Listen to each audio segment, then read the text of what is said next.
Here's our new 2015 Cherokee Sport we just got the other day. So far so good. I really like it. I've had it up in the woods here in Oregon and it did pretty good. And I've had a few old-time Jeeps, old Willys. I've had a Toyota T100, had Subarus, and this thing did really good up in the woods. So Max, the dog's back there just fine. See, there's Max. There's Tess sitting back there. Plenty of room for him back there. And the interior's really nice. And it does really good. We were out in the woods. I didn't scrape bottom one time. So we'll do some more stuff here with this. When I had this thing up four-wheeling the other day, I was playing around a little bit with this select terrain. And it's a pretty dry year up in the mountains here this year, so we don't have much snow. But I found just a little bit and I put it in that snow mode, but I didn't really like it for real heavy snow like the spring snow that's about half melted. It was pretty deep, because I think what that thing does is, at least part of what it does, is it makes you start out in second gear, and second gear is too high. I noticed my transmission started getting a little warm. I could smell it, and fortunately I could check the transmission temp and it was getting a little hot. Not real bad, just a little over 200. So, and I don't want to do any heavier four-wheel until I get this thing broke in a little bit. But a couple things I noticed when I had it up four-wheeling was that the doggone thing that with this 9-speed, that first gear, and I don't have a low range since it's just a sport model, but that first gear in this thing is pretty dang low, because I guess the 9 speeds, the top 3 of those are overdrive, so I would imagine they could drop the gearing down in the front and rear end, because those last 3 are overdrives, and that allows them to make that first gear really low.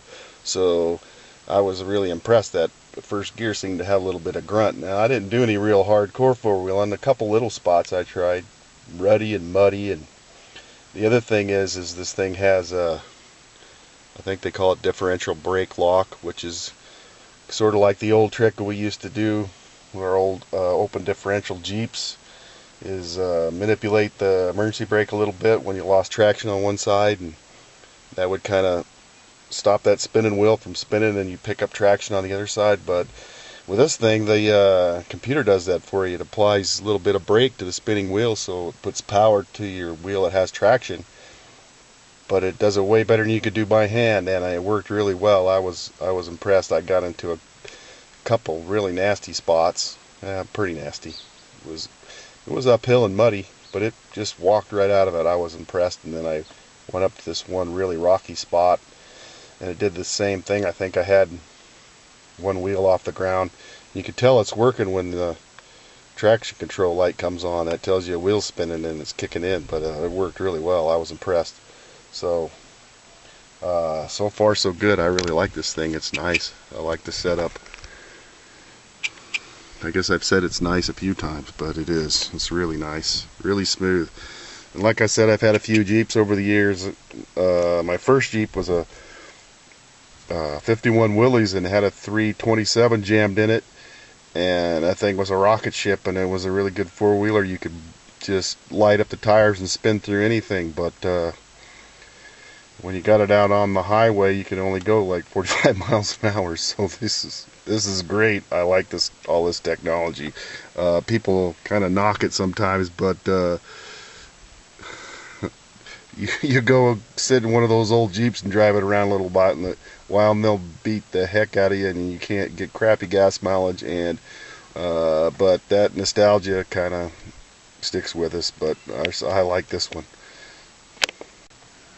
Another really nice feature I liked about this Cherokee is how you could flip your information screen through all these and get all your fuel economy. What I particularly like is this one. You can see what your tire pressure is, you can see what your battery voltage is, it tells you how much till your next oil change, oil temp, engine oil temp, And this is a biggie for me, transmission temp. I've had troubles with transmission temp and seen other people that had transmission temp on other vehicles. Like my brother's big 1-ton Ford blew up a transmission. Couldn't tell what his transmission temp. I had a T100 that it just had a warning light, and I couldn't tell what the temperature was, even though the warning light would go off. So you'd have to slip down into low range, and so that's really important, particularly for towing. And this one only has a 2,000 pound towing capacity since it's a sport model, but still, with the 9-speed, I guess you can't really tell that's a 9-speed, but it also has a manual mode. You just